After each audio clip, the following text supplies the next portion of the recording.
Wilson, like a cork in the ocean over his head. Oh, my word. This is a virtuoso performance. He will leave tonight and get on the team bus with a violin case. Over the top to Lidio, and he's got speed. I'm going to say it, Bruce. That was centimetre perfect. What a kid. Well, what about that bloody Franklin? They say it's easy to run downhill. Tell that to McIntosh. Then he goes and he kicks a goal. We talk about footy in Dubai. Actually, it's Abu Dhabi, or as we say in Perth, Abu Dhabi. He made his debut 3 years before Google became a company. Google it. 15 metres to swim. This is where goal. Davis, high end of goal. Perkins goes in first. What a great win. It's O'Neill in front. She's going to win gold for Australia. She's out by a body leg. Susie O'Neill, the heart of a lion, in the heart of chicks. Look at this. She's pulling away. What a terrific swim. Finally, gold to Australia. Well, that's the dulcet tones of the late, great Dennis Cometti. And as we record this podcast, Dashing Down Sporting Adventures for Breeny Brothers Brewery, you can get them on www.breenybros.com. They're the pioneers of the Australian brewing industry, having first started brewing in Williamstown in the western suburbs of Melbourne in 1864. Dennis has passed away today at the age of 76. He's more than a doyen of broadcasters, especially when it comes to AFL, but he also was a wonderful sports broadcaster in cricket and also swimming. Who'll forget his magnificent call of the 1996 gold medal for Kieran Perkins, who after a below par swim was in lane 8 in the 1500 metres, and Dennis called, as he always did, called the socks off that. And the other great memory outside footy was the last ball of the 1981 Day 1 Boxing Day Test. Australia battled to make 170. Kim Hughes, a brilliant 100 on a very ordinary wicket. And Dennis Lilly was on fire and bowled Viv Richards, last ball of the day. And Dennis, in his usual descriptive style, Richards looking for the drive bowled. Never heard a crowd like it in my life. So I thought it was fitting on the eve of the AFL season to speak to a man without putting any pressure on him, who long after I pass away, I think could be in the same stratosphere, if he's not already getting there, as Dennis Cometti. My guest today started broadcasting at the highest level at the age of 16. I was thinking about it at the age of 16, but I was calling school football at the age of 16. This young man started in community radio. I remember seeing him at Western Australian state matches with another great of Western Australian sport, Colin Minson. He then got his opportunity at the ABC at the age of 19 in Western Australia, where a lot of great commentators have come from. He then had stints in Brisbane and Sydney, and now basically he heads the sporting coverage based in Melbourne, is a cricket commentator, part of the Test cricket commentary team, and the number one AFL caller around the country. Corbin Middlemas, welcome to Dashing Down Sporting Adventures. Great to have you with us, Corby. That is a sensational introduction, Dan. I'm not sure I can live up to all of that, but I greatly appreciate it. So I'm very flattered, and thank you very much for having me. As you said, we've sort of known each other a long time. So nice to be able to catch up again and in this kind of forum. And as you said, the terribly sad news and the passing of Dennis Cometti, and as a West Australian kid that sat in front of the cricket and the footy, poured over every single minute of sport that was on the television back in the day, and he was the soundtrack of the game, wasn't he, for 50 years, certainly my entire childhood. And if you grew up and you wanted to be a sports broadcaster and you were raised in Western Australia, or for that matter anywhere else in the country, Dennis Cometti was the guy. He was the guy that you listened to and looked at and tried to take bits and pieces from. And it's terribly sad. And in a way, like I feel very privileged to be in this position that, when someone passes, even for it to happen so suddenly and filled with so much sadness, it's a great opportunity to be able to pay tribute to them and to relive, what they meant to you. And I didn't know him as well as a lot of other people in the industry. I knew him well enough to say hello to. I was lucky enough to win an award when I was quite young that he presented. Yeah. And so to even think that Dennis Cometti knew my name, let alone sort of what I was doing and who I was in the world, was a great thrill to me as a young man, and certainly something I'll cherish. It was ironic because Clinton Grievous, I think, was going to be one of the greatest of all time. And there's no doubt, Corby, again, without putting pressure on you with what you've achieved already at the age of 34, you're heading in that direction. And you've still got many, many years. You're not even halfway through your career, that you won the Clinton Grievous Rising Star Award. And as I say, Dennis was able to present that to you. So that must go down, even though you've achieved a lot since then, as a great highlight for you. Honestly, the most surreal moment of my life. I mean, I think I sat next to you that night. You did? Dan, and we're on the same. And Drew, we're on the same Drew table Morford together as well. That's Who right. had that glint in his That's eye right. as usual. Yeah. He was. I remember meeting Drew on the way down, actually, at the old Hilton on the top of the hill, and having a few drinks with him before I got there. And I honestly had no idea why I was there. I thought it was just and they'd sold it to me very much as, hey, just come to the prelims, see what it's all about. We got this function, bring a suit. I didn't even think that I was ever going to win. And then all of a sudden the function starts, and, Dennis Cometti's up there basically telling this story about this young man who's got into broadcasting. He's come through community radio. And I'm sitting there thinking, hang on, I'm in this room with all these people that are absolute, legends of the industry. And Dennis Cometti's on stage and he's talking about me, which means like in a minute I'm about to have to go up there and stand up in front of everyone and shake Dennis's hand. So yeah, that was a extraordinary thing to have as at a teenager, and very sort of humbling. And yeah, and to what a giant he is of the game, Dennis Cometti. And yeah, as I said before, a great thrill. I was lucky to work there. I got to know him pretty well in the 3 years I lived in Perth. What is it about WA with the sporting commentators? I mean, yourself, Glenn Mitchell, George Griliusich, Dennis Cometti. There's four off the top of my head. Obviously, Brett Sprigger's now becoming a very good commentator. Aaron Bryan's found his way over in Adelaide.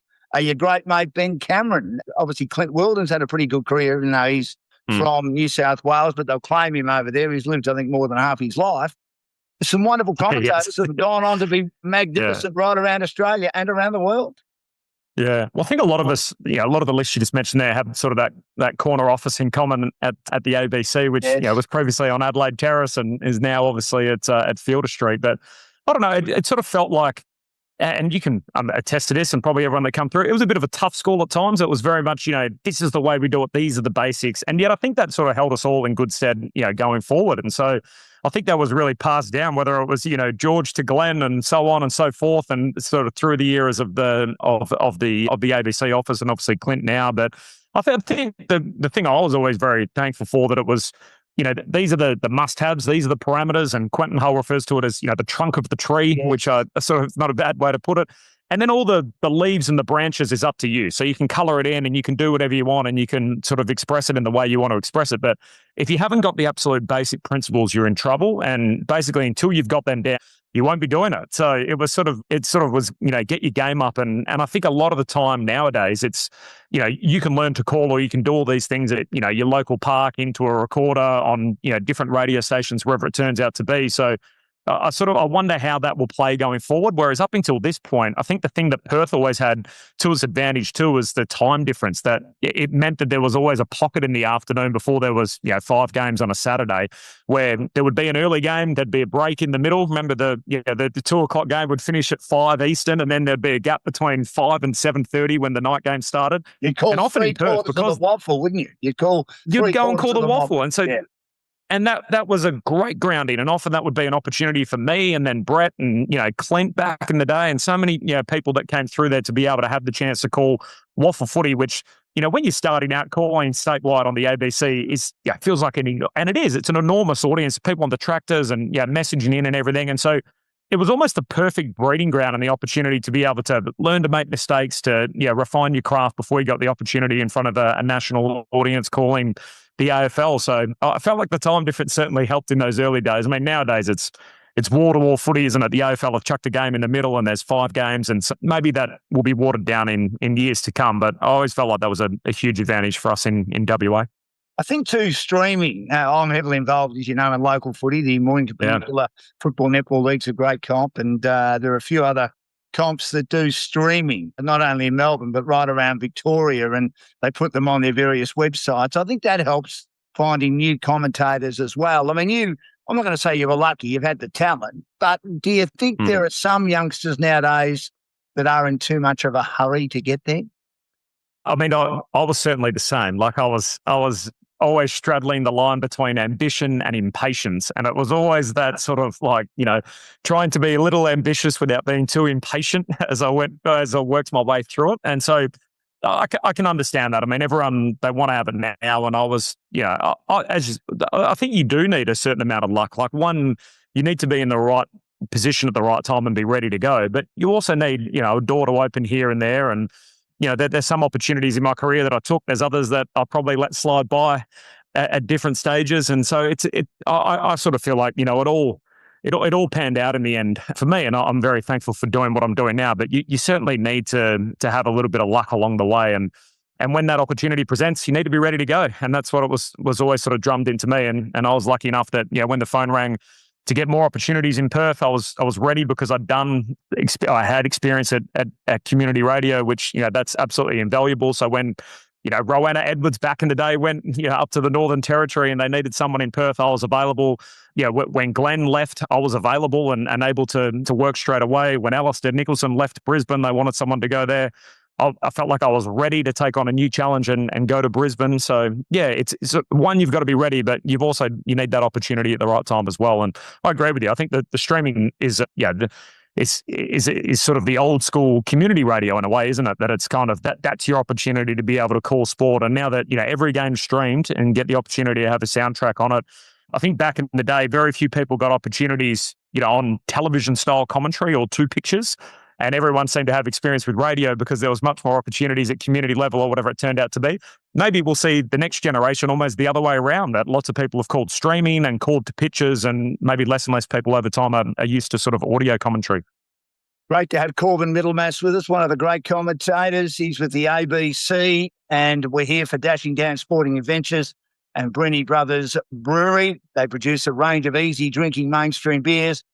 They're rippers that are based on a family recipe from over 100 years ago. Do you think there's much difference? And you call, of course, for Fox Footy as well, between TV and radio. The main reason I say that is Dennis called TV like radio. But we didn't seem to mind that too much, did we? I mean, he just called virtually everything that happened. We got used to it and we all loved it, didn't we? Yeah. And that's interesting you said that, because, I mean, he was certainly someone that I listened to a lot growing up. And even though I was calling on radio and he was largely calling on TV, I felt like there was lots of what he did that, you could take a little bit of that and take bits and pieces and put it into your own radio style commentary.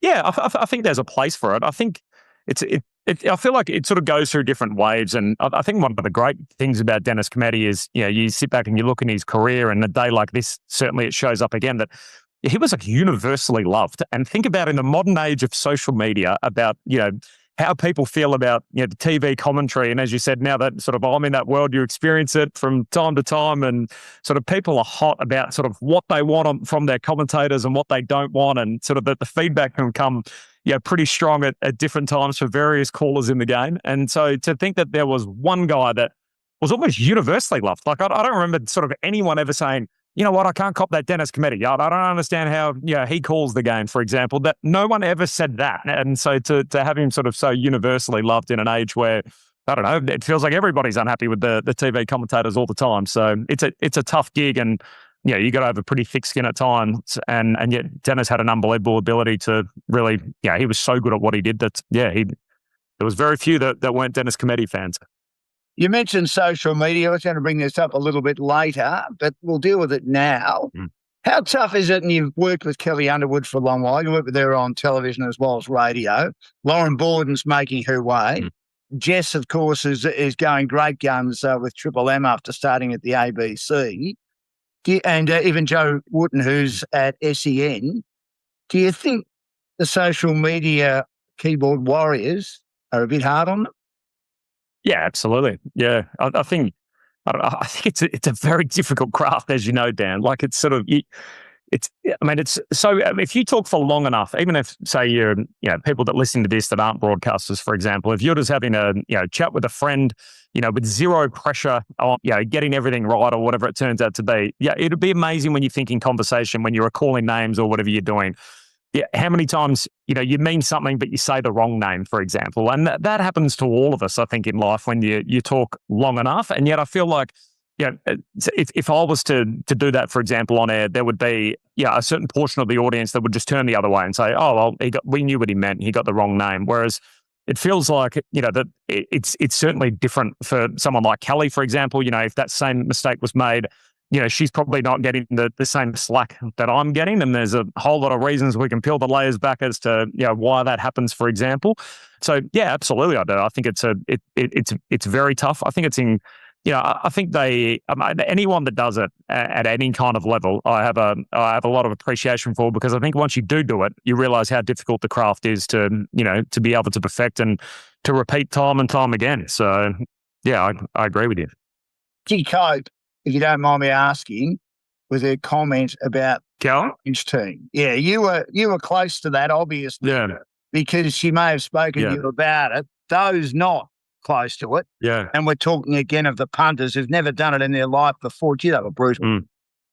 Yeah. She does it way better than I ever could. So it's sort of, I feel like if I was copying that kind of criticism at times, it would certainly get to me. And yet, to be honest, I think she does a really good job at managing the social media space and how much gets her and how much doesn't. So yeah, I think she deals with it incredibly well and has great resilience. And I think she also knows that she's the first woman to do it. So there's always going to come with that a certain change. And I hope, and I think we're even seeing that for other women that come through the industry, it will be easier on the fact that Kelly was the first to do it. So I have so much respect for her. I'm so lucky that I get to work with her every week. She has a great outlook on life. She's a tremendous person. And she, through all of that and whatever's going on, and whether there's a social media storm that somehow she's been caught up in or whatever it turns out to be, she always brings a tremendous outlook and great energy as someone that's able to broadcast with every week. So yeah, we get on well socially, and we certainly we get on air as well professionally, I guess you could say, as colleagues every Friday night. So yeah, she certainly, in my conversations with her and from what I see, she deals with it incredibly well.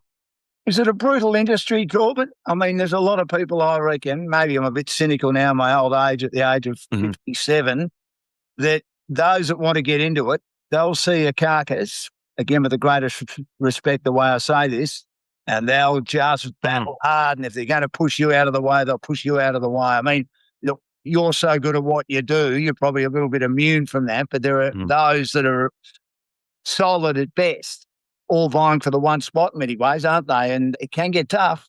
Yeah.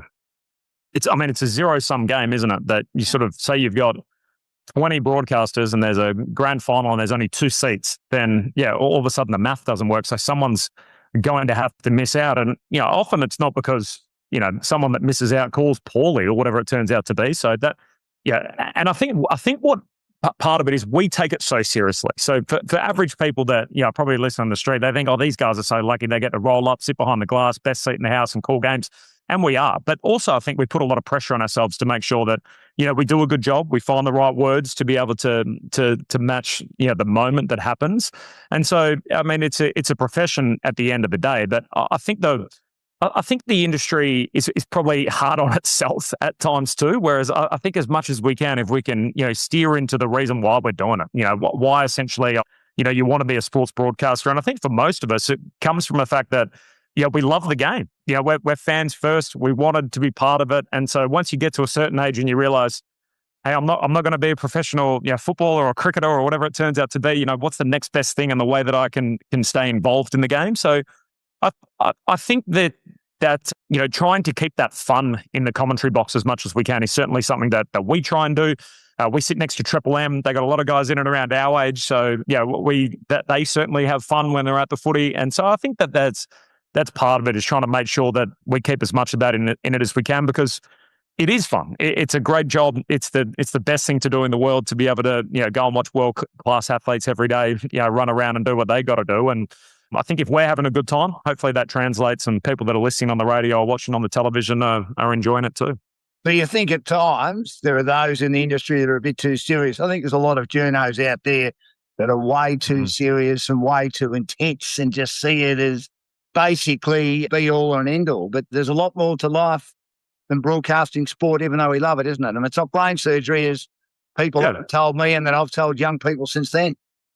Yeah, I think as long as you're enjoying it, like I take it very seriously. I pour a lot of hours into it, and yet I feel like I'm also able to have fun with it as well. And so there's, if you can try and get the combination between those two things as correct as you can, I mean, I feel like, everyone's probably right in their own journey with it, aren't they? As to they're in different stages of life. They're in different, I felt like I was probably, if we had this chat, say 9 years ago, I would have been in a hurry to get somewhere. I would have been, have a level of discontent, for example. And yet nowadays I can appreciate that what I'm doing is what I always wanted to do. And so I feel it's that kind of industry where you feel like people are always saying to you, what's next? Where are you going to go next? What are you going to do next? And I kind of look at it a little bit. And Scott Van Pelt, who's one of the world's great broadcasters as an anchor for SportsCenter, has a line that he uses from time to time where don't try and be happier than happy. And I was like, that's a really good line where it sort of talks about how can you be a high achiever and be content in sort of the place in which you live without feeling like, maybe if I went over there, I'd be happier than I am now. And so it's sort of, I feel like I am happy. I'm doing what I want to do. And so that I think hopefully I can try and get a little bit of contentment out of that. And to kind of know that, at the moment I'm doing some work for Fox and I love that. And I get to call Friday night and Thursday night footy on the ABC and work with some great people and to be able to have that a little bit of sense of gratitude too, to roll up and go, you know what, this is awesome that I get to do this. And I'm really grateful for the fact that I'm here now and I might get to do it again next week or today might be the last time that I ever do it. And if that's the case, then that's fine. I'm here now. I'm doing it. When the light comes on, I get to be the guy that's on air and broadcast. And that's awesome. And so I try and sort of remind myself of that as much as I can, sort of every time I walk into the MCG or whatever I'm doing. And yeah, try and steer into the gratitude of it as much as I can. How nervous do you get? I've always been a great believer that if you're still nervous, no matter how long you've done it for, means you still want it pretty badly.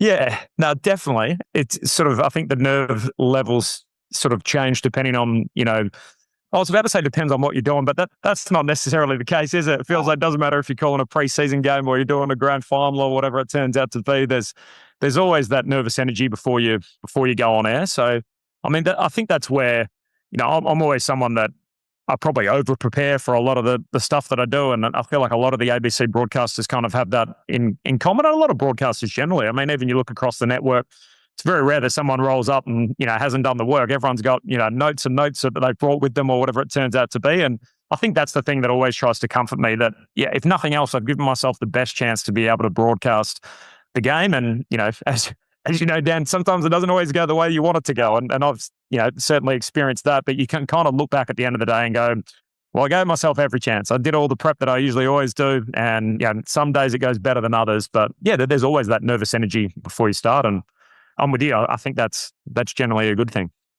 Esteemed sports broadcaster for the ABC based in Melbourne after starting in WA on the day of the death of the great Dennis Cometti and on the eve of the AFL season, Corbin Middlemas. He's got a couple of big games this weekend. Just join me for Breeny Brothers Brewery on Dashing Down Sporting Adventures and all their beers available in cans at many independent liquor stores and on tap at some great pubs and clubs. You can get them on their website, www.breenybrothers.com. Perfectionism. We aim for it. And I was in hospital with my mental health over October, November, and I was told by clinicians there's no such thing as perfectionism. What's your view on that? Perfectionism. That's interesting. As in there's no such thing as seeking perfectionism? Or there's no such thing as achieving it? No, we all seek it, but we're never going to achieve it. I always remember the late Brian Henderson, who was a wonderful newsreader, came home one night and said to his wife, "Love, I'm worried. I think it might have been perfect tonight," and it shouldn't have been. Yeah. It's very interesting. Yeah. I mean, I've always left football matches knowing I can do better. Maybe I'm too hard on myself, but it's never been perfect. And after that stint, I know it'll never be perfect, but that doesn't mean you settle for anything bad, Corby. It just means that you're settling for something just under perfectionism, if you know what I mean. Oh, 100%. And then and I think a lot of broadcasters are like this, aren't they? That it's amazing. You could walk away and you might have done 10 good things in the broadcast, and yet the 2 or 3 bad things that you feel like that you immediately are aware of, they're the ones that sort of play on your mind. You don't often go home reliving, gee, I called that goal really well, or that was a great line, or whatever it turned out to be. It's always, how did I get there? And I've got a bit better at that, I think, as I've got older, at trying not to become sort of a prisoner to that and feeling like that's going to ruin the rest of my weekend or whatever it turns out to be, and trying to unpack it in a way as to how did I get there? Why did that happen? Was I trying to say too much? Was I too casual with it? Was I too intense about it? Did I have something sort of written down that I wanted to try and say, and I felt like I was, reading a novel as opposed to just broadcasting and letting it come to me? And I feel like as long as I can sort of, pick that apart and go, right, for next time, there's a lesson. I had a tennis match actually where I had a nice, I was I always trying to think, when a match kind of ends or whatever it turns out to be, have an idea on where you're going without necessarily having it scripted or preempted or whatever it turns out to be. So I sort of had an idea on what I wanted to say at the end and had some dot points there without having sort of a full script. And sure enough, I ended up tripping over one of the words. And it's like this minor thing that, most people wouldn't have even noticed or whatever. But to me, I was like, that's the kind of thing that I've got to get right. And I've tripped up over it. And I was chatting to our producer about it afterwards. And basically, I got to the point where I thought, I was just trying to be too wordy. Like sometimes, less is more. And that the best stuff's always the stuff that's shorter. And so you kind of go, all right, well, if I call the end on Sunday night or whatever it turns out to be, then, that's something that I'll take with me next time. That instead of, trying to deliver this magical line or doing something that's outside of my wheelhouse or not necessarily, when I'm at my best, strip it back and sort of do what I do well rather than trying to do something different. So I think that's definitely something that I've tried to work on, is not beat myself up too much when things don't go right. And the other one that when you talk about perfectionism and whatever it turns out to be, that certainly as broadcasters we can get obsessed with that, as trying to make sure you get every ID right and every line right and call every goal and have a nice line for big moments and whatever it turns out to be. But I think I've sort of got to a point too over time where I go, my good enough is good enough. And so it doesn't have to be perfect, but it's like, if I can be good enough at what I do and give myself every chance to broadcast, then hopefully that'll be good enough to, to be able to get us through the call. It doesn't have to be perfect. You have to remember, Corbin, at the age of 34, that you are calling the Test cricket. You're one of the main callers of Test cricket now. You're the number one AFL caller. You're the number one tennis caller with Quentin Hull. It's a great resume already, and you've got at least another 30 years to go. You've done a lot, so much, so early, and you just look at what you've achieved. You must be absolutely delighted. So, I mean, you can't get too disappointed with every little mistake you make. No, absolutely. And I appreciate that. And I feel like I've got sort of a better understanding than ever. As you sort of mentioned at the start, I was, a kid that grew up in Perth and was lucky enough to work at the ABC in Perth and probably got more opportunities than I ever thought I was going to get at, 19, 20 years of age. And that certainly wasn't, part of the plan or how I would have drawn it up. And then at 24, I kind of got to a point where I felt like I was spinning my wheels a little bit and decided, I'm going to go to Brisbane. And Brisbane was never really the place that I wanted to go or where I wanted to be in my career, but it got me on the east coast of the country. And then I moved to Sydney and then I moved to Melbourne. So I had this period in, 4 years where I'd lived in 4 different states and I was sort of moving around all over the place. It felt like I was chasing the brass ring and trying to sort of get somewhere and what I was doing and where I was going. And so, I think I've definitely slowed down in recent years and have a real appreciation for the position I'm in and what I'm doing. And sort of as I touched on a minute ago, that I feel a great sense of gratitude for it, that this is what I always wanted to do. And I'm very, very privileged to be doing it. I love it. Like I genuinely enjoy it when I get to go to the G on a Thursday or Friday night and call the footy. As you know, good Test cricket, there's nothing quite like that in the world of sport. That if you grew up on cricket and you understand it and you love it, you'll know that Test cricket at its best is just about as good as there is. So I feel unbelievably privileged and a great sense of gratitude to be doing what I'm doing and love every single bit of it. And I'm not necessarily in a hurry to move on or to go somewhere else. As much as the industry, it feels like always pressures you to say, what's next? Where are you going to go next? Well, I'm happy doing what I'm doing for now, which is a pretty cool slate. Was Melbourne where you wanted to go when you started at the ABC? That was your target? Yeah, I think so. I always felt like that was as a kid that grew up sort of loving footy and cricket, that I thought this is the city that I want to be in. And I was sort of lucky enough that eventually sort of got here, and I had to make a few other moves along the way. And I say eventually, as you say, I was sort of still here relatively young in a professional sense, but I was prepared to move in my 20s, and probably that meant spending 3 years away from home in a couple of cities that I didn't necessarily plan to go to, but in the end, it was all part of the journey to get to where I wanted to be. And yeah, that's certainly here where I get to call 3 or 4 games a weekend as opposed to calling one back in Perth. And yeah, just being on this side of the country certainly has its advantages big time. And there's more big time sport over here than there is in Perth. And obviously that puts you in a position to be able to do a whole lot more things. Can I ask you the name Corbin? Now, it's a good name, but I must admit, when I first met you, I thought, gee, I haven't heard that name before. Where did that come from?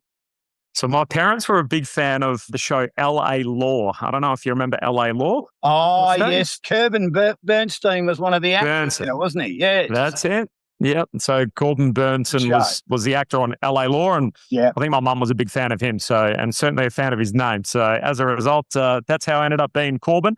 I think they had some other names picked out. They were talking about Hamish at one point, but I think given my surname was Middlemas, it would have been a bit cruel to have sort of Hamish Middlemas. There's lots of S's and stuff that you got to try and spit out very fast. So in the end, I ended up with Corbin. So that's how it was, which I don't know. Hopefully it's a name that sticks with people a little bit more because it is different. But I know certainly when I introduce myself to people, there's, it's sometimes, it doesn't always stick with people immediately, as you can imagine, when I'll be thinking, Corbin, hang on, that's a lot to kind of get my head around. So you get a few mates at the end of introductions and bits and pieces like that. So, but yeah, at least I never had a class at school, Dan, where there was another kid named Corbin or anything like that. So that had its advantages.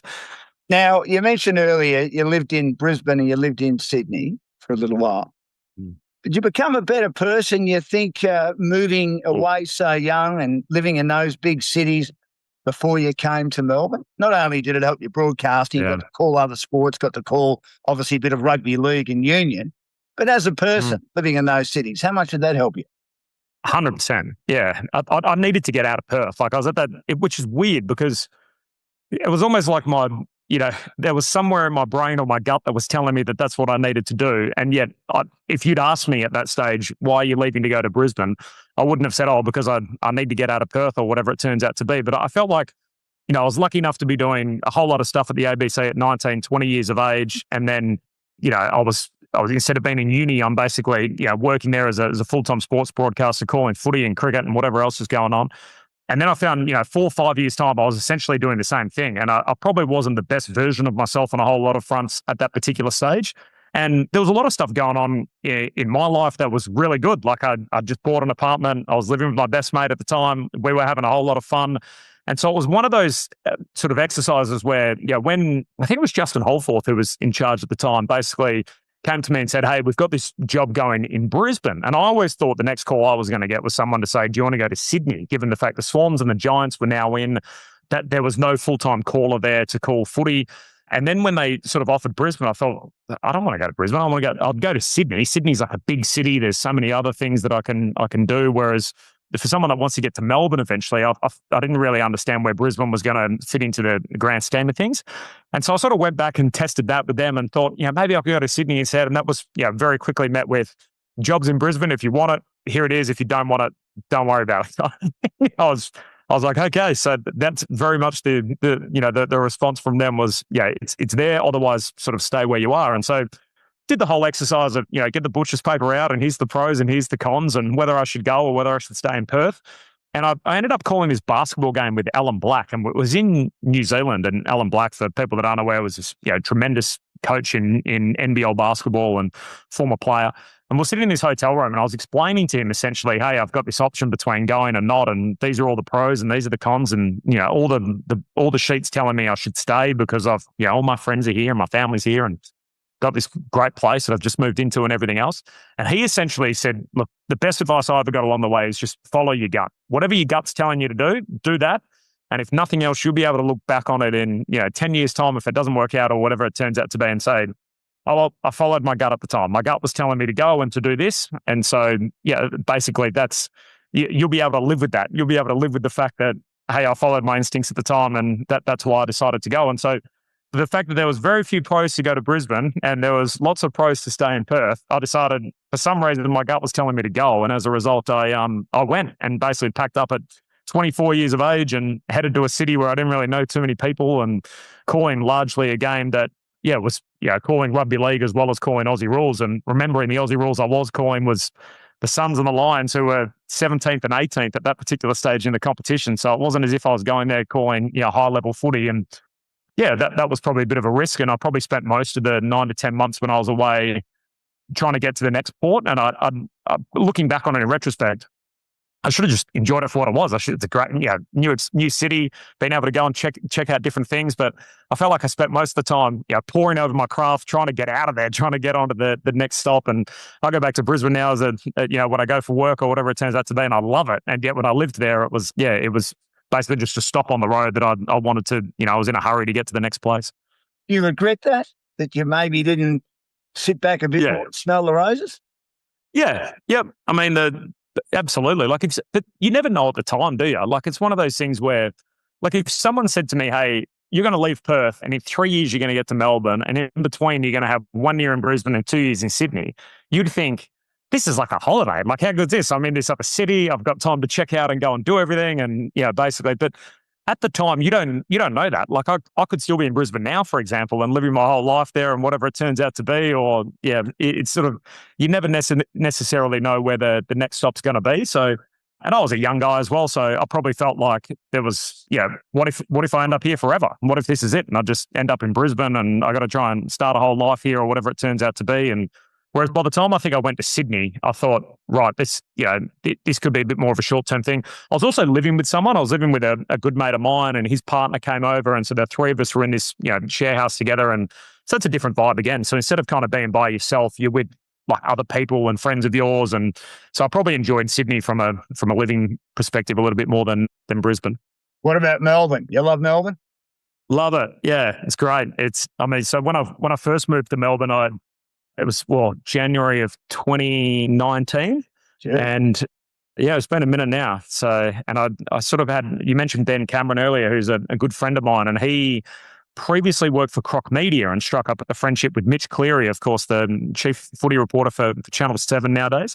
And Mitch was living in Geelong and essentially looking for a place in Melbourne, and I was just moving to Melbourne. And so Ben basically, we'd only met each other a couple of times. We knew each other to sort of say hello to, and that was about it. And so in the end, we decided to get this apartment, which was like a 2-bedroom, 2-bathroom apartment in South Bank. And we thought, you know what, this will be great. We'll never ever be here. Let's just go and, we'll come and go or whatever it turns out to be. And in the end, like, Mitch is sort of one of my best mates, and we hit it off, and we ended up spending COVID in this apartment over 2020 and 2021, which was this, tiny apartment, which we never thought would spend much time in. And in the end, we ended up, getting through what was the most crazy period or whatever in this small little space. And yet I think we're very different personalities. I'm probably a little more intense and a bit of a stress head, whereas he's very calm and relaxed and chilled out. And so maybe the yin and the yang, we kind of worked it out, I think, a little bit, and able to get on in pretty tight confines for what a crazy time in the history of the world, and certainly in this city.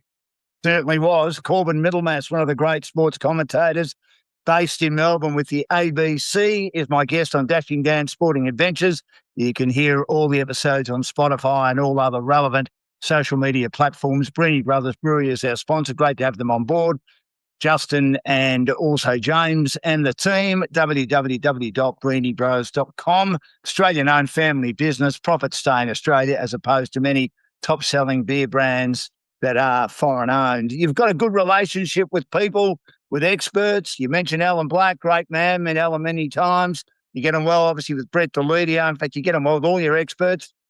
But I'd like to think your closest relationship with a former player and expert is Ed Cowan, with your cricket podcast that you do.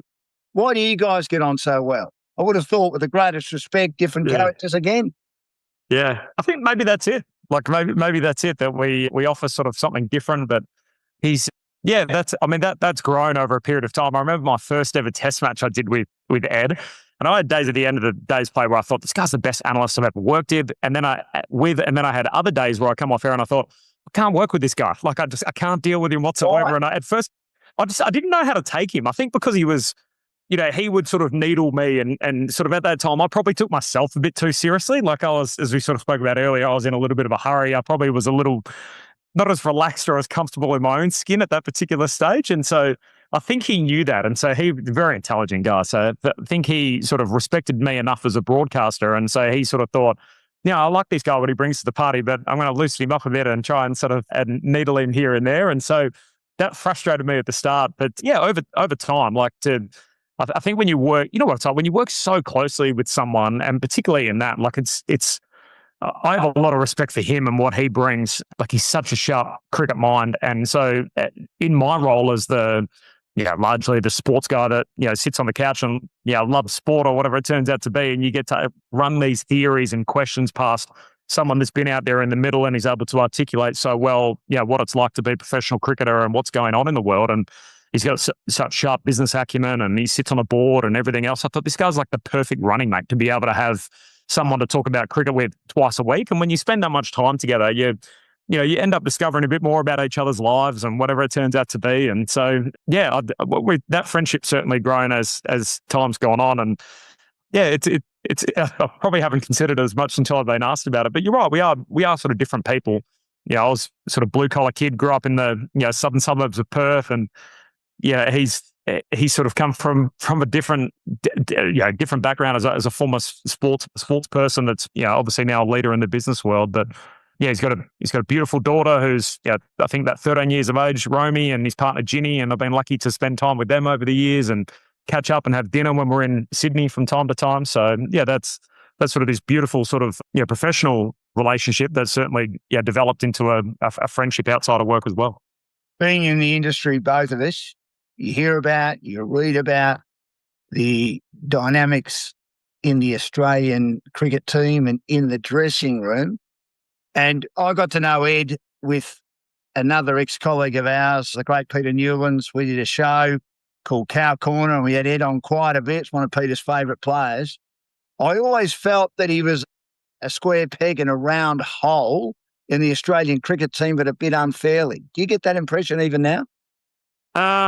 He's certainly because he's so intelligent, and he sums things up very quickly that could be difficult for him at different times too. That it's sort of you're dealing with various people from different walks of life, and I think he's sort of certainly able to adapt to different characters he comes across in his journey, and friends with various people from different eras and different generations and different backgrounds across the way as well. But yeah, he's certainly not your standard sports person, is he? He's a deep thinker.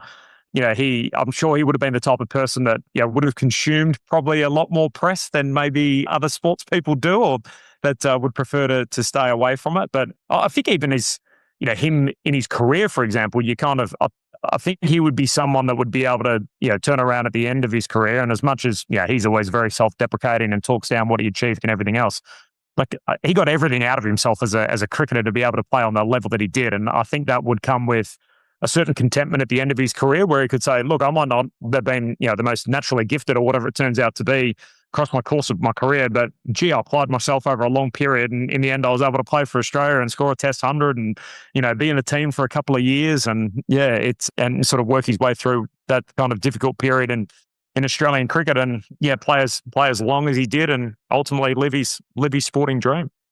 Have you tasted his coffee? Because I know he was in the coffee business. He's done a bit of everything, hasn't he, Ed? I think he's tied up somehow in the burrito game, in the Mexican food game. I think he's really? GYG. There's somehow that company he works for is a majority shareholder there. So every time I see him, it's we're often having Mexican or whatever we're doing and stuff. So but no, it feels like he's got a finger in a lot of pies. I'm actually not a coffee drinker, so do you believe? So that's no. You live in Melbourne, Corbin. Live in Melbourne. I know. On every corner, as you would be aware.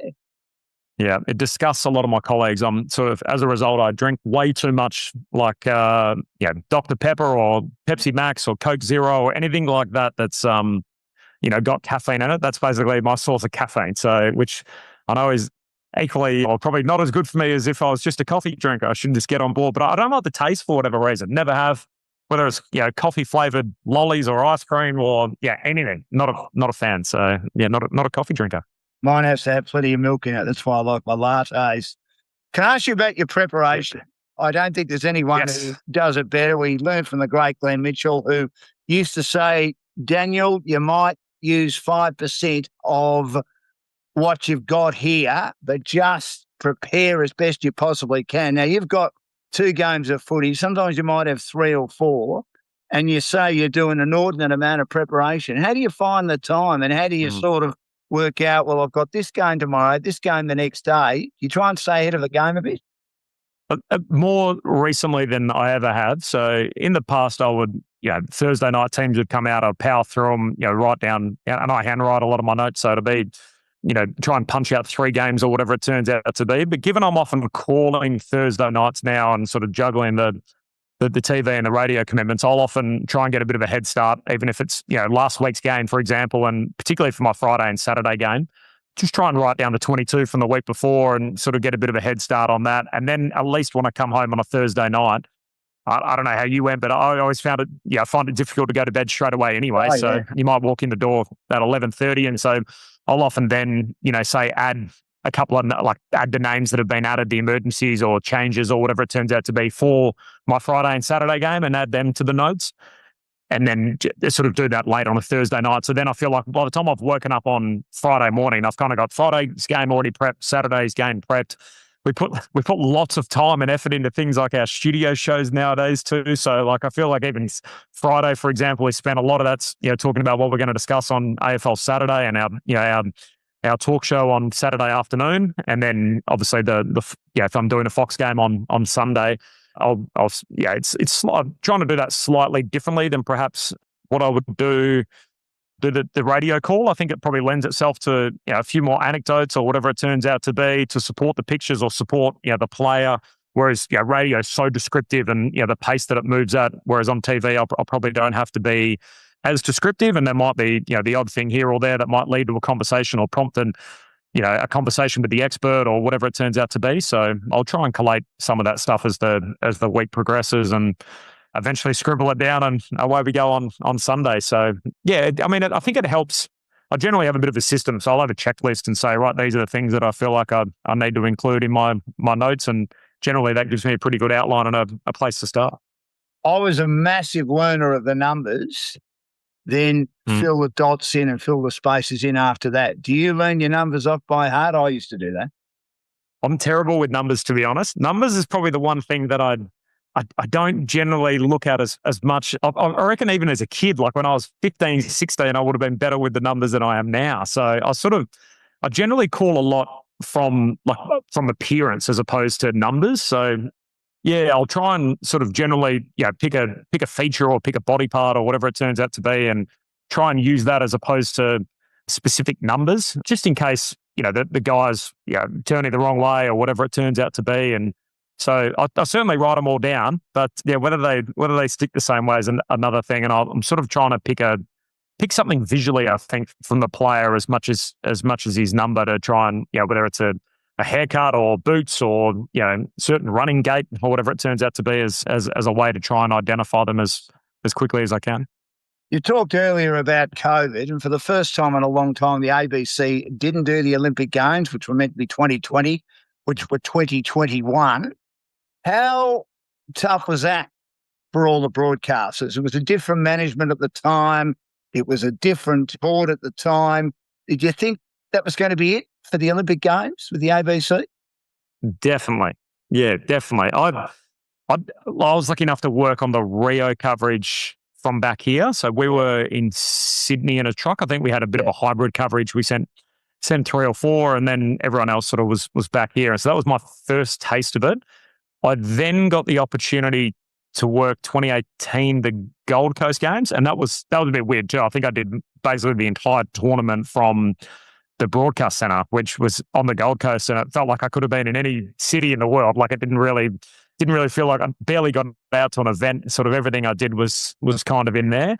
And so then by the time 21 rolled around and we weren't doing it, certainly by the time we got to 2024, I just assumed that was off the table, that there was no way that we would be back into it again. So yeah, there was a great deal of disappointment at the time, and particularly for guys like Quentin Hull, for example, who he called extremely well in Rio, and I think he handles the track and field side of it extremely well. With you're trying to do field events while getting ready for the next track event and whatever it turns out to be, and keep an eye on who's throwing the javelin and what's happening with the shot put and the high jump, while also thinking, hang on, the 400 meters are next on the blocks. And I think for anyone that's listened to the Olympic Games on radio, it is a fun thing to listen to and be able to get all the updates from what's going on in such a busy event. And Clint Weldon too, who had sort of picked up swimming, I think, post Rio. So he did cycling at Rio and then he did the swimming on the Gold Coast. So I'm sure he probably felt, right, I've got this banner portfolio. Tokyo's coming up next. It's this great opportunity or whatever in front of him. And unfortunately, we didn't end up doing it. So it was awesome to be back in 2024. So Clint, for example, had the chance to do that. And obviously we ended up working with Bruce, which was like a proper broadcasting dream come true. I just wanted to talk about how it all happened, because we know that Channel 9 were the host radio broadcasters, but don't have stations in all capital cities, certainly Adelaide and Hobart. And also they didn't really have an arrangement or an alignment with many country stations or networks around Australia. So how did the opportunity come up for the ABC to do it? And as I say, I know it was pretty late in the piece. And how did you get Bruce on, which was one of the great appointments? Yeah, it was crazy. It was that the whole period was insane, and the middle of a footy season. So we basically usually, and you've worked on big time events and games and different bits and pieces over the years, and often if you know that that's your brief or your portfolio, you're half keeping an eye on the sport, aren't you, across basically a 4-year journey. Like I remember one of the first things I got told at the ABC was, pick a sport, and when the opportunity comes up, the person that's in the seat at the moment will moves on. That's a chance for you to do it and try and stay up to date so you don't have to get up to date last minute. Well, this was the exact opposite. Like in previous games and things, I've always called the boxing and the basketball, for example, and then because we never planned that this was going to happen, they came to me and said, "Hey, can you do the cycling?" And I was like, "Mate, I know that a bike's got 2 wheels and that's about it." Like I didn't really have I didn't have a great background on cycling at all. So I'm sort of learning this sport, trying to get up to date with who the participants are. We basically got 4 to 6 weeks. I think the rights were only signed 6 weeks out. And as you said, it was basically it was a deal so the ABC could carry it in every market that Nine Radio weren't. So that was, into Adelaide and Hobart and also in the regions across the country. And it would be on air for 12 hours overnight. I think it was 7 p.m. to 7 a.m. And it was rolling coverage, but the whole thing was done out of Sydney. So we didn't have, a single person there. And basically locked in this, this end of, we're at 2GB. So 2GB with a Nine Radio with a host. And so they were at one end of the building, and then down at the other end of the building where they'd had a couple of, spare studios, we basically took that over and turned it into our own IBC. So Andrea Williamson, who I'm sure you worked with at your time at the ABC, who's an absolute wizard, she was basically largely responsible for going there and rigging up this entire operation. And, while we were there and you're working through the night and sort of get yourself on the Paris time zone pretty quick and, one day into the next, and whatever it turns out to be, it was brilliant. Like it was much better than not doing it at all. And the amount of people that we had when we walked back into the footy, after the 3 weeks or whatever, that asked you how Paris was or whatever it turns out to be. And we're like, mate, we weren't there. And they were saying, no, I heard you're at this event and you could hear the effects and everything. And I was like, yep, no. And we always have a rule on air that, we don't say we're there, but we don't say we're not there. So it's kind of, we never tried to fool people and say, here we are at this event or whatever it turns out to be. But at the same time, we're not. Yeah, because I feel like as a listener too, tell me if I'm wrong, but I would rather that than someone say, hey, by the way, we're in Sydney or whatever it turns out to be. And it sort of takes the illusion in your mind or what the images that you're trying to create listening to the audio, it takes it out immediately. So you think, I don't necessarily want to know that the commentators aren't there, because I want to believe when I'm listening to it that they're in the moment and they're bringing it to me. And so whether they're there or not, as long as I kind of feel in my mind that they are, I think you can sort of still, create a little bit of the magic that comes with it with radio commentary. Whose idea was it to get Bruce? Bruce, and I know you didn't have a lot of time to get Bruce McAvaney, but did he say it straight away? And what actually was his role? Because I didn't hear any of it being based in Melbourne. Yeah, so Nine had the rights, and obviously, Bruce being a 7 guy, I don't exactly know what the backstory was, other than I remember Tim Verrill, chatting to Ben and I one day, and we're in the office, and he said, can you just, it was our boss at ABC Sport, and essentially said, come in this room, we've just got some news for you. And he sort of said, look, so we've got Bruce McAvaney for the Olympics. And I remember both Ben and I looked at each other almost like kids on Christmas Day thinking, what? Like we're going to end up calling with with Bruce. And so then we're thinking, how's it all going to work? What's going to happen? And he ended up sharing the athletics duties with Q and Melinda Gainsford Taylor. So I think she's brilliant. So I think what happened behind the scenes, from best I can ascertain, is that I think there was a play somewhere that, whether Bruce could still end up doing the Olympics in some way, shape or form for the television network. And I don't know if that was, the approach from more so from Nine's side to basically say, hey, is there a way we can make this happen? And then, naturally, Bruce being a 7 guy, it didn't end up happening. And so I think somewhere in all of that, someone caught a bit of a wind that, hey, maybe, Bruce is not going to be involved in Olympic Games for just about the first time in 50 years or whatever it turned out to be. And given the ABC got it at the last moment, it felt like the perfect fit that Bruce was still able to be involved and call the 100 metres. And, he ended up doing the opening and closing ceremonies with us. And you can imagine, for someone that, as we're talking about Dennis off the top, and, what a partnership he had with Bruce for so many years. And I remember he was staying at because he didn't have a lot to do in the first week because the athletics obviously was the second week. So, but I think because it all came together so late, and he was at this different hotel than what we were. And I remember, a couple of mornings, Ben and I would end up walking back in the wrong direction to Bruce's hotel just to have breakfast with him and his wife, Annie, and be able to sit down and talk about broadcasting or whatever it turns out with them. And once that had finished, we'd turn around and walk all the way back to our hotel, which is in the other direction, just to be able to hang out with him for half an hour or 40 minutes. And he was so giving of his time and his advice along the way. So he's such a good team guy. For everyone that's worked with him will know. So something I clearly never thought was ever going to happen in my broadcasting career. And for it to come off in that kind of fashion was certainly something I'll remember for as long as I live. How did you master cycling? I'm sure you spoke to the Oracle, Glenn Mitchell, because you talked before about trying to get to know a sport and you didn't know a great deal about cycling. It's a very, very difficult sport with all the various disciplines, Corby, isn't it? Oh, yeah, absolutely. I think there's one. It might be the Kieran. It's not fresh in my memory at the moment, but I think the Kieran's the one with all the points. And so or the Madison. Here we go. You can see it's almost like a uni assignment. You get all the information in and the minute it's over, it feels like some of it slips out. But the one where there's the accumulation of points. Yeah. And I remember following this event and I thought, please, and it was the only, usually you're always cheering the Australian on and you always think, I want the Aussie to win and win gold and be able to call this moment and whatever it turns out to be. It was the only one where I almost felt a sense of relief when the Australian was out of contention, where I thought, great, there's not going to be this moment where this Australian wins, silver medal and you don't have an idea who won, because it's not necessarily first person across the line. It's like, sprints as you go through and you collect points for that. And so then, they could all finish in different orders. And yet as the points comes through on the board, which if you're in the arena, you can see all that. Whereas, from where we are, we didn't necessarily have the same advantages. And so, we had laptops that were a bit delayed and don't necessarily always update at the same time. And unfortunately for the Aussie, we were out of contention a little bit earlier on. And I sort of got my head around it as well as I could. But that was the one race that caused me, the most stress. A lot of the other ones, yes, there are technical parts to it, but it's very much, first you cross the line or whatever it turns out to be, and like calling a game marbles or whatever, that your general principles will hold true there, whether you're doing, BMX racing or any of the sprint events, for example. I actually really enjoyed it. And as you said, speaking to Glenn, I spent, it must have been like a 2-hour phone call or something, I think, that I had with him one day. He loves it, though. He loves it.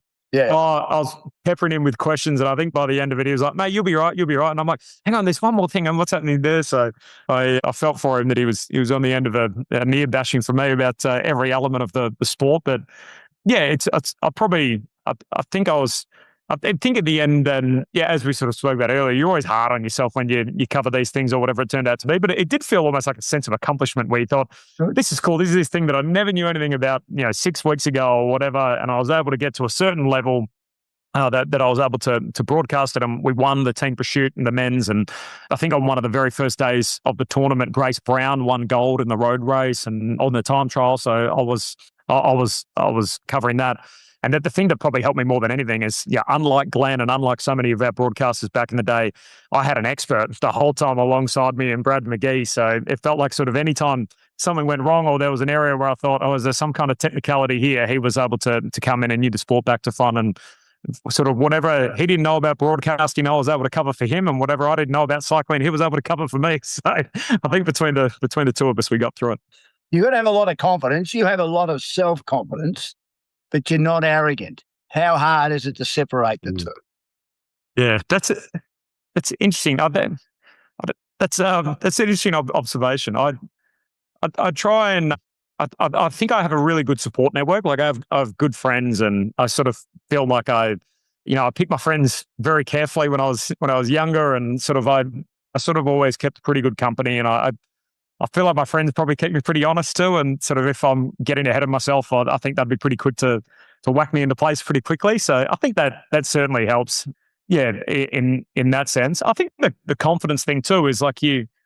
That's I mean I don't always necessarily see it that way. I think that I probably have as much self-doubt as a lot of other people in terms of, what I do and the way I'm able to work through it. And I think in the broadcasting game too, it's probably a bit like a lot of other disciplines where you feel like you have, peaks and valleys with it. There's some days where you feel like you're in form and you're going really well. And then there's other days where you're like, gee, I feel like I'm making a lot of mistakes at the moment and I'm stringing them together and I have to try and sort of pick myself up and work my way through it. And, and just in different environments. But I think I'm a bit happier in my own skin and a bit more comfortable. And I think that hopefully translates to my broadcasting and probably my professional confidence. Certainly that, I feel like, everything else is pretty in order, which probably helps. Certainly does. Corbin Middlemas joins me, as I say, one of the great young broadcasters in Australia, getting ready for a very busy football season. You'll be able to hear him on the ABC and also Fox Footy. Brenny Brothers Brewery is our sponsor on Dashing Dan's Sporting Adventures, and you can get them on www.brennybros.com. I know you've got a lot on your plate, Corby. Just a couple of other things I wanted to see if I could cover off. You mentioned Ben Cameron being your best mate. What's it like working with him? And do you ever worry that working so close to your best mate could become an issue down the track? It's interesting. I think other people certainly thought that early on. So the sort of backstory there is we lived together in 2015. So I was living with him when I left to go to Brisbane. Yeah. He was working for 6PR at the time. And then 6PR ended up getting bought out, or their sports show basically got siphoned off and sold to Croc Media as it was then. And so then essentially he was out of a gig there. They were looking for someone doing essentially what he was doing, which was producing quite a bit of footy in Adelaide. So he went to Adelaide, I went to Brisbane. He worked there for Croc for a period of time, moved back to work for SEN when the job came back available in Perth, and then hopped across from SEN to the ABC. And by that stage, I was in Melbourne. So that was 2019. And then he didn't get to Melbourne until 2023. So I think there were other moments in time, 2022, 2021, there was different stages where there were opportunities opening up in Melbourne, and I think if I had my way and maybe a bit more influence and swayed down, I would have said, they should get Ben over or whatever it turns out to be. And I think there was probably almost unfair for Ben at the time, but I think there was this little bit of a feeling that we don't want to put Ben and Corbin together. They could be it could be an awkward sort of situation working too close together and whatever it turns out to be. And then we worked on things like Summer Grandstand together, where he was on that side of the country. He did lots of national things, even though he was based in Perth, completely separate from what I was doing. And in the end, it sort of almost, I kind of feel for Ben in a way, because I don't want it to be a disadvantage for him that it's like, they're mates, so as a result, we don't want to sort of put them together. But I think if you spend a bit of time with him, and certainly I think that's what our bosses ultimately saw, that, he's an absolute weapon in what he's able to do. I mean, he's like having a full-time jet producer that absolutely nails every part of that, great relationship builder. And yet at the same time, he's also like on air calling 2 games of footy a week. He brings out the best in our experts and the people that we work with. And so to be able to have all those two things together, you're basically getting 2 staffers for one.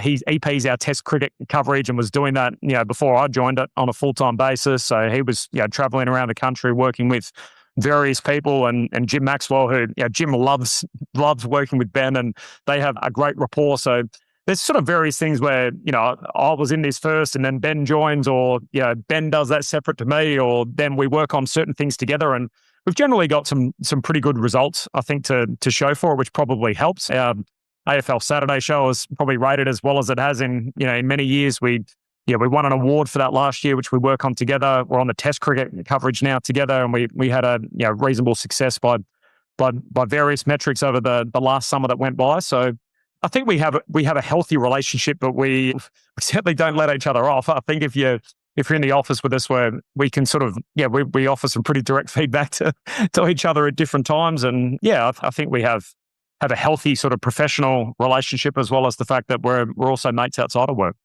Now, you came out a few years ago, and it's old news now. Mm-hmm. And we still have only seen Mitch Brown, who's bisexual, and I thought there was too much carry on about that by certain members of the media, particularly written journalists. Just my opinion, of frothing at the mouth over it, and they'd love more players to come out. Is it a contradiction in the AFL that they do support the gay community and they're right behind it, yet in regard to players, male players coming out as gay, and I'm sure there are a few, they still haven't done that? How concerned are you that this is something that will stay in place for a long time and that the AFL has been a bit inactive despite their support for, of course, the gay community, as I mentioned earlier?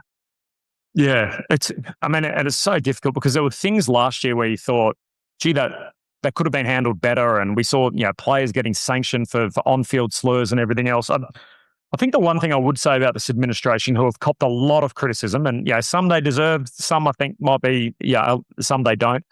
But I can guarantee you that there was 4 cases or something last year of homophobia on the field.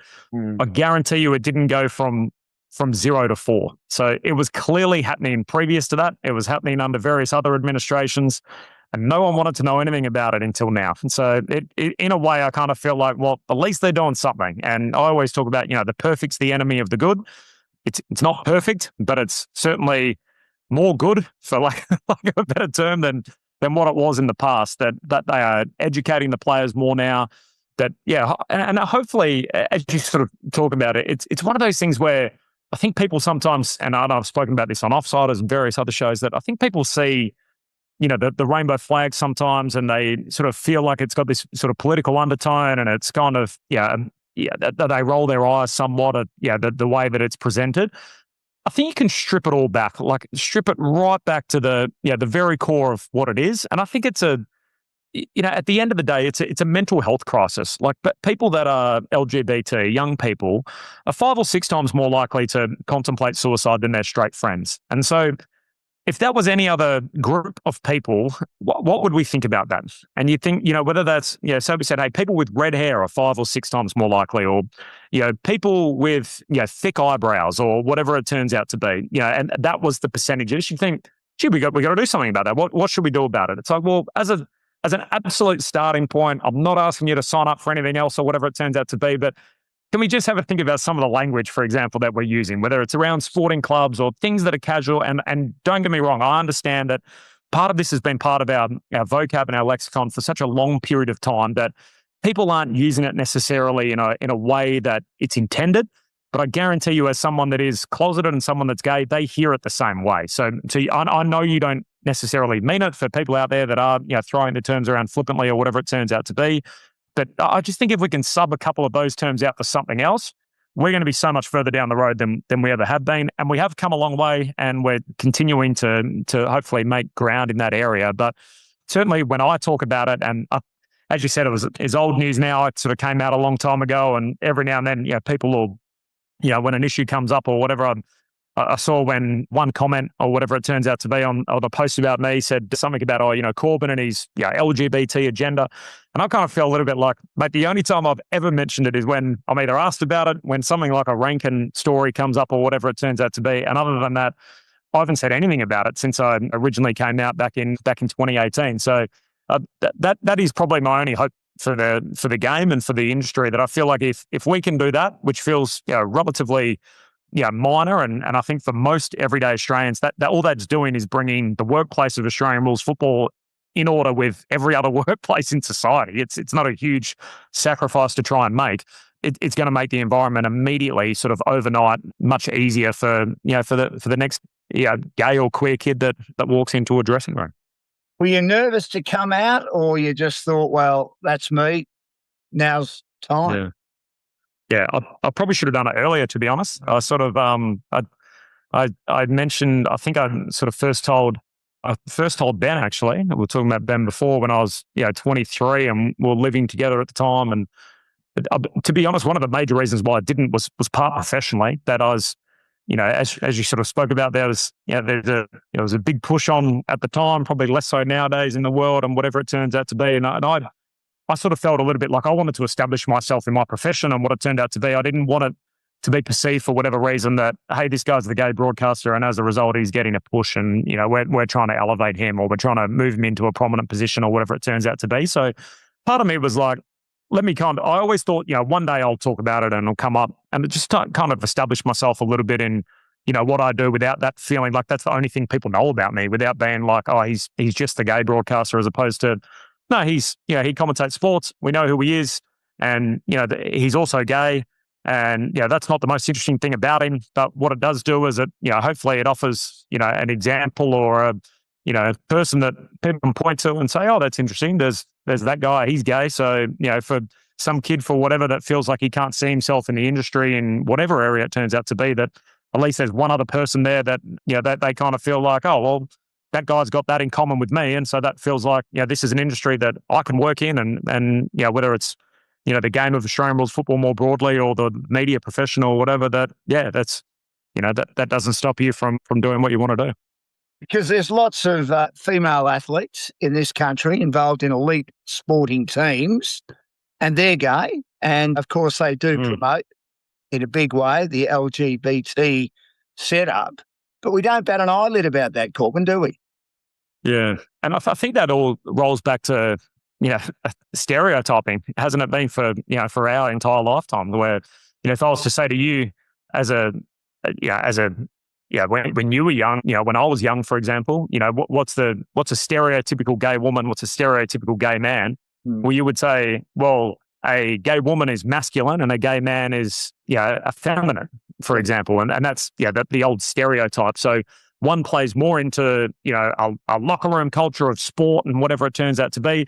And the other one really pushes against it. So in a way, for women, sport has been everything for gay women. Sport has been everything that it hasn't been for gay men. It's been inclusive. It's been a place where they feel like they're not going to get judged. It's, it's almost like the equivalent for them would be, I'm trying to think of another example, or whatever it turns out to, like something that's, in inverted commas, very girly, or whatever it turns out to be, or, or something that fits the stereotype. Whereas a sporting locker room, yeah. And so, whereas for gay men, it's kind of like, no, the locker room's a manly place, and whatever it turns out to be. And so, whereas the image of a gay person is not that, or certainly wasn't that when we were kids. I think hopefully we're all learning that, as we get older, it's like, the stereotypes are just that. They're stereotypical, images or whatever, but they're not real representation of, what the community looks like. I mean, gay people come in all different, shapes and forms, the same way that straight people do, whatever it turns out to be. So, people wouldn't necessarily look at me and think, oh, he fits the image of a gay man, or whatever it turns out to be. But I think in a way that's hopefully kind of the point, I guess, that of what I'm trying to make. You love your American sport. You travel, I think, at the end of the season before cricket starts to have a little bit of a break. Outside sport, what does Corbin Middlemas like to do? I wouldn't have thought there's a lot of time, Corbin, in your life.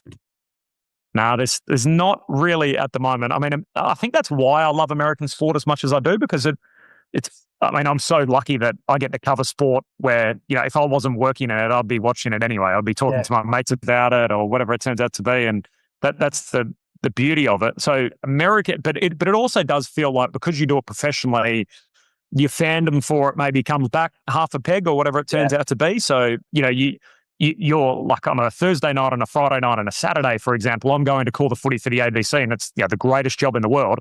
But for people that work Monday to Friday, they're going to those games to cheer in the stands, to have a beer with their mates, to eat a hot dog, or whatever it turns out to be. So for me, I feel like that's the American sports season. That, I had one of my best mates, his little brother was a punter for the Ohio State Buckeyes for 3 years, who were a collegiate team, and so we sort of drove right into the American football space and the college environment, and would go over and visit him. And I'm sort of on a bit of a streak at the moment. I've been lucky enough to go the last couple of off seasons, and he's married a girl from Columbus, and so they've got a place there and a couple of dogs, and it's sort of it's a perfect excuse to be able to get to North America. But to be able to go and support the Buckeyes and, buy the team gear and have a beer and watch the game or whatever it turns out to be, that is a chance for me to be a fan in a way that, that doesn't necessarily happen in Australia for a good reason. Like, I'd much rather be working in it or whatever than sitting in the stands. But that's a great outlet for me. I think the American sports scene to be able to follow it along and, cheer for my team and all the rest of it and get involved in the conversation and the narratives around my particular side that I follow the same way that people do, hopefully, with our content in the cricket and footy season. Corbin Middlemas has joined me on Dashing Dan Sporting Adventures. He's given me plenty of time. He'll fly in the morning as we speak to do the first 2 games of the AFL season. It is, of course, opening round, which I absolutely hate the name of that. I don't know what we're going to come up with down the track. But, of course, all the matches are in the northern part of Australia, bar Sunday night at the MCG, and he's doing the 2 games in Sydney. Breeny Brothers Brewery is sponsoring Dashing Dan Sporting Adventures, and they produce a range of easy-drinking mainstream beers that are based on a family recipe from over 100 years ago. Now, you can call anything that moves, Corbin, and call it very, very well. Looking for an answer to this. If you only had one choice, I know you love your boxing, Joe Frazier and Muhammad Ali in a heavyweight boxing bout. Day 1 of the Boxing Day test at the MCG, the men's final of the Australian Open, or AFL Grand Final, or one of the big sports at the Olympic Games. Which one would you choose and why? And the big sport at the Olympic Games would be the men's and women's 100 metres, probably the men's 100 metres with all due respects to the women who are outstanding too. Yeah. Tennis 5, Olympics 4. Wow. AFL Grand Final 3, Boxing Day Test 2, Frazier Ali 1. You love it, don't you? You love your boxing, don't you?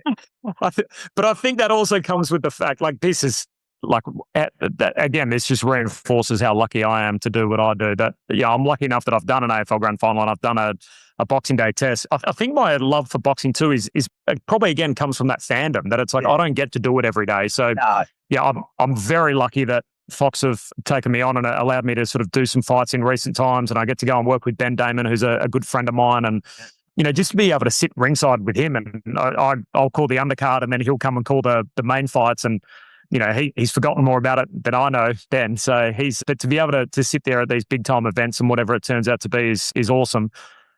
But yeah, and I think that I always say that people always ask me about cricket versus footy. Yeah, I was always that kid, probably like you, Dan, that was, I was as hardcore into my cricket in the summer as I was into my footy in the winter. So I always find it hard to differentiate. But I feel like the best of Test cricket is better than the best of Australian rules. But week in, week out, where are you more likely to see, a better event? Well, given there's 9 games a weekend and say you call 4 of them, you're more likely to get a close game and a cool finish and a great moment. You're probably more likely, bang for your buck, that you're going to see that week to week in the footy world than you are in the cricket world.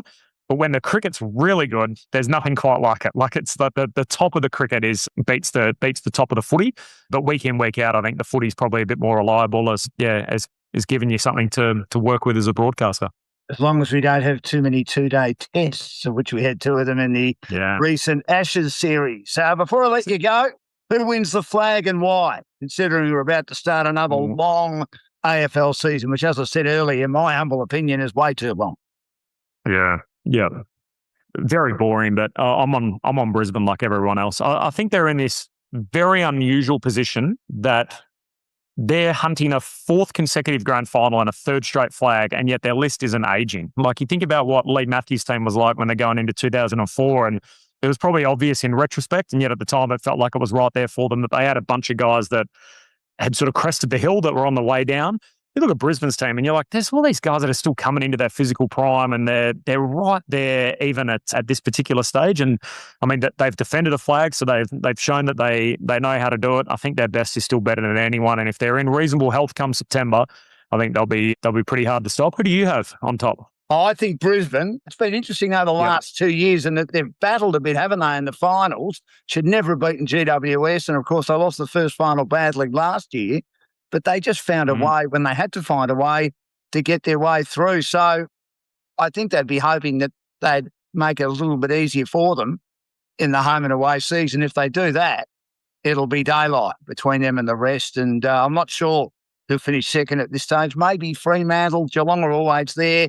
Maybe Sydney, but I'm not as good about Sydney as everyone else is, Corbin. What about the Gold Coast?